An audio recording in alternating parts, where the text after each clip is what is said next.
ರಾಜ್ಯದಲ್ಲಿ ಅಧಿಕಾರದಲ್ಲಿರುವಂತಹ ಕಾಂಗ್ರೆಸ್ನಲ್ಲಿ ಸಿಎಂ ಸ್ಥಾನಕ್ಕಾಗಿ ಕಿತ್ತಾಟ ನಡೀತಾ ಇದೆ. ಸರ್ಕಾರಕ್ಕೆ 3 ವರ್ಷ ಆಗ್ತಾ ಇದ್ರೂ ಕುರ್ಚಿಗಾಗಿ ಕದನ ನಿಲ್ತಾ ಇಲ್ಲ. ಮತ್ತೊಂದು ಕಡೆ ಮೈತ್ರಿ ಪಡೆಯಲು ಮುಂದಿನ ಸಿಎಂ ಚರ್ಚೆ ಶುರುವಾಗಿದೆ. ಆರ್ ಅಶೋಕ್ 2028ಕ್ಕೆ ಮೈತ್ರಿ ಅಧಿಕಾರಕ್ಕೆ ಬಂದರೂ ಬಿಜೆಪಿಯದ್ದೇ ನೇತೃತ್ವ ಅಂತ ಹೇಳಿ ಒತ್ತಿ ಹೇಳ್ತಾ ಇದ್ದು ಕುತೂಹಲ ಮೂಡಿಸಿದೆ. ಇದಕ್ಕೆ ದಳಪತಿ ಕೃಷ್ಣಾರ್ಜುನ ಸಂಬಂಧ ಪ್ರಸ್ತಾಪಿಸಿ ಟಕ್ಕರ್ ಕೊಟ್ಟಿದ್ದಾರೆ.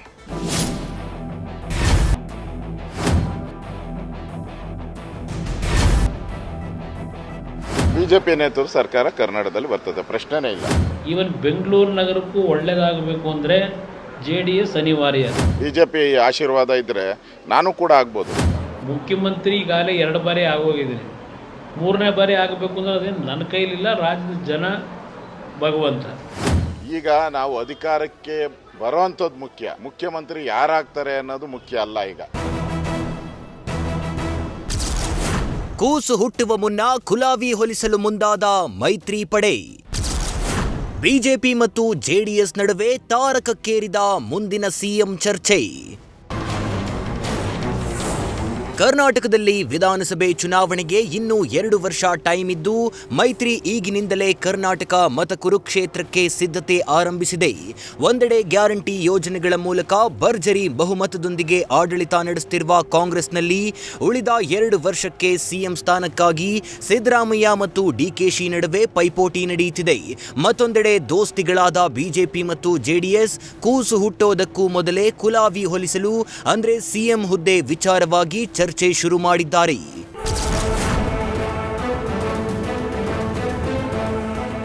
ಹೌದು, 2028ಕ್ಕೆ ರಾಜ್ಯದಲ್ಲಿ ವಿಧಾನಸಭೆ ಚುನಾವಣೆ ಎದುರಾಗಲಿದೆ.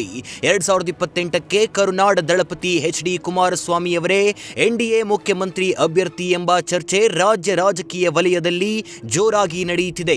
ಇದರ ಬೆನ್ನಲ್ಲೇ ಅಲರ್ಟ್ ಆದ ಕೇಸರಿ ಪಡೆ ಮುಂದಿನ ಸಿಎಂ ಚರ್ಚೆಗೆ ಹೊಸ ಆಯಾಮ ನೀಡುವ ಮೂಲಕ ದೋಸ್ತಿ ದಳಪತಿಗೆ ಕೌಂಟರ್ ಕೊಟ್ಟಿದೆ. ಆದಿಚುಂಚನಗಿರಿಯಲ್ಲಿ ಮಾತನಾಡಿದ ವಿಪಕ್ಷ ನಾಯಕ ಆರ್ ಅಶೋಕ್ 2028ಕ್ಕೆ ಬಿಜೆಪಿ ನೇತೃತ್ವದ ಸರ್ಕಾರ ಬರೋದು ಗ್ಯಾರಂಟಿ ಅಂತ ಒತ್ತಿ ಹೇಳುವ ಮೂಲಕ HDKಗೆ ಕೌಂಟರ್ ಕೊಟ್ಟಿದ್ದಾರೆ. 2028ಕ್ಕೆ ಕರ್ನಾಟಕದಲ್ಲಿ ಬಿಜೆಪಿ ನೇತೃತ್ವದ ಸರ್ಕಾರ ಬರೋದು ಗ್ಯಾರಂಟಿ. ಬಿಜೆಪಿ ನೇತೃತ್ವದ ಸರ್ಕಾರ ಬರ್ತೈತೆ, NDA ನೇತೃತ್ವದ ಸರ್ಕಾರ ಬರ್ತೈತೆ. ಅದರಿಂದ ಇಲ್ಲಿ ಮುಖ್ಯಮಂತ್ರಿಗಳು ಆಗುವಂಥವ್ರು ಪಟ್ಟು ಬಿಜೆಪಿ ನೇತೃತ್ವ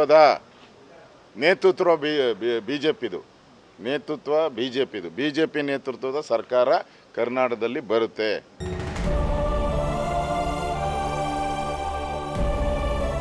ಇನ್ನು ಇದಷ್ಟೇ ಅಲ್ಲ, ನಾನು ಕೂಡ ಸಿಎಂ ಸ್ಥಾನದ ಆಕಾಂಕ್ಷಿ ಅಂತ ಈಗಿನಿಂದಲೇ ಟವಲ್ ಹಾಕಿದ್ದಾರೆ. ಬಿಜೆಪಿಯಲ್ಲೂ ಅನೇಕ ಜನ ಸಿಎಂ ಆಕಾಂಕ್ಷಿಗಳಿದ್ದು ನರೇಂದ್ರ ಮೋದಿ, ಅಮಿತ್ ಶಾ ತೀರ್ಮಾನ ಮಾಡ್ತಾರೆ ಅಂತ ಹೇಳಿದ್ದಾರೆ. ಯಾರು ಮುಖ್ಯಮಂತ್ರಿ ಆಗಬೇಕು ಅನ್ನೋ ತೀರ್ಮಾನ ಮಾಡೋದು ನರೇಂದ್ರ ಮೋದಿಯವರು, ಅಮಿತ್ ಶಾ ಅವರು ತೀರ್ಮಾನ ಮಾಡ್ತಾರೆ. ಯಾಕಂದರೆ NDA ನೇತೃತ್ವದ ನಾಯಕತ್ವ ವಹಿಸಿರ್ತಕ್ಕಂಥವರು ನರೇಂದ್ರ ಮೋದಿಯವರು. ಅವ್ರು ಏನು ತೀರ್ಮಾನ ಮಾಡ್ತಾರೆ ಅದು. ಎಲ್ಲರ ಹೆಸರು ಈಗಾಗಲೇ ಒಂದು 10 ಹೆಸರು ಬಂದಿದ್ದಾರೆ, ನಾನು ಮುಖ್ಯಮಂತ್ರಿ ಅಂತ. ಅದರಲ್ಲಿ ಹೌದು, ಬಿಜೆಪಿ ಆಶೀರ್ವಾದ ಇದ್ದರೆ ನಾನು ಕೂಡ ಆಗ್ಬೋದು. ವಾರದಲ್ಲಿ 2 ದಿನ ರಾಜ್ಯದಲ್ಲೇ HDK ವಾಸ್ತವ್ಯ. ಇನ್ನು ಕೇಂದ್ರ ಸಚಿವರಾಗಿದ್ರೂ ದಳಪತಿ ಚಿತ್ತವೆಲ್ಲ ಕರುನಾಡಿನ ಮೇಲೆ ನೆಟ್ಟಿದೆ. 2028ರ ದೃಷ್ಟಿಯಿಂದ ರಾಜ್ಯದಲ್ಲಿ ಪಕ್ಷವನ್ನ ಫಿನಿಕ್ಸ್ ರೀತಿ ಮೇಲೇಳುವಂತೆ ಮಾಡಲು ಪಣ ತೊಟ್ಟಿದ್ದು, ಇನ್ಮುಂದೆ ವಾರದಲ್ಲಿ 2 ದಿನ ರಾಜ್ಯದಲ್ಲೇ ಕರ್ನಾಟಕದಲ್ಲೇ ಇರಲು ನಿರ್ಧರಿಸಿದ್ದಾರೆ. ರಾಜ್ಯಕ್ಕೆ ಒಳ್ಳೆಯದಾಗಬೇಕಂದ್ರೆ JDS ಅನಿವಾರ್ಯ.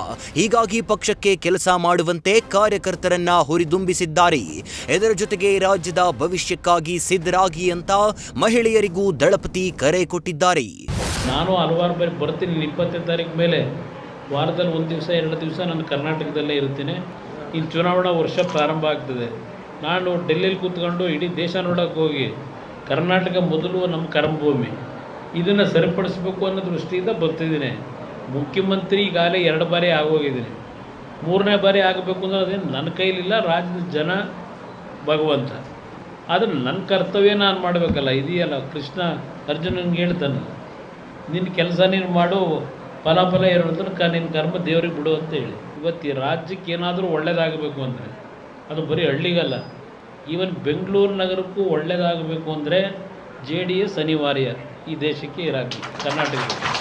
ಕಾರ್ಯಕರ್ತರಿಗೂ ಹೇಳ್ತಕ್ಕಂಥದ್ದು, ದಯವಿಟ್ಟು ಇವತ್ತಿನಿಂದಲೇ 2029ಕ್ಕೆ ರೆಡಿ ಮಾಡ್ಕೊಳ್ಳಿಕ್ಕೆ. ನಾವು ಎಲ್ಲಿ ಹುಡ್ಕೊಂಡು ಹೋಗೋದು?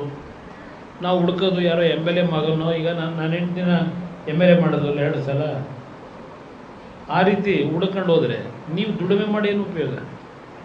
ಮಹಿಳೆಯರಿಗೆ ಅವಕಾಶ ಇವತ್ತೇನು ದೊರಕ್ತಾ ಇದೆ, 116 ಏನೋ MLA ಕಾನ್ಸ್ಟಿಟ್ಯೂನ್ಸಿ ಬರ್ತದೆ ನಿಮಗೆ ಕರ್ನಾಟಕದಲ್ಲಿ. ಅವತ್ತು ನೀವು ಮಹಿಳೆಯರನ್ನ ಟಿಕೆಟ್ ಕೊಡಬೇಕಾದ್ರೆ ಹುಡುಕಾಡಬೇಕು, ಆ ಪರಿಸ್ಥಿತಿ ಇತ್ತು. ಈಗ ಡಿಮ್ಯಾಂಡ್ ಇಲ್ಲ ನಿಮಗೆ, ಮಾತಾಡ್ಸಲ್ಲ ಯಾರೂ. ಆ ಪರಿಸ್ಥಿತಿ ಬಂದ ಮೇಲೆ ರಿಸರ್ವೇಷನ್ನು ನಾವು ನಿಮ್ಮ ಮನೆಗೆ ಬಂದು ಕೈಕಾಲು ಕಟ್ಟಬೇಕು.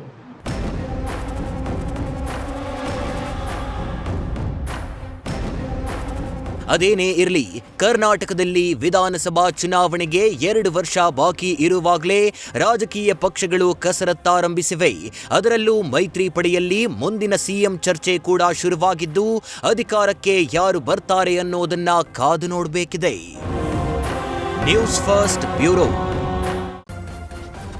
ನ್ಯೂಸ್ ಫಸ್ಟ್ ನಿರ್ಭೀತಿಯಿಂದ ನಿಮ್ಮ ಪರವಾಗಿ.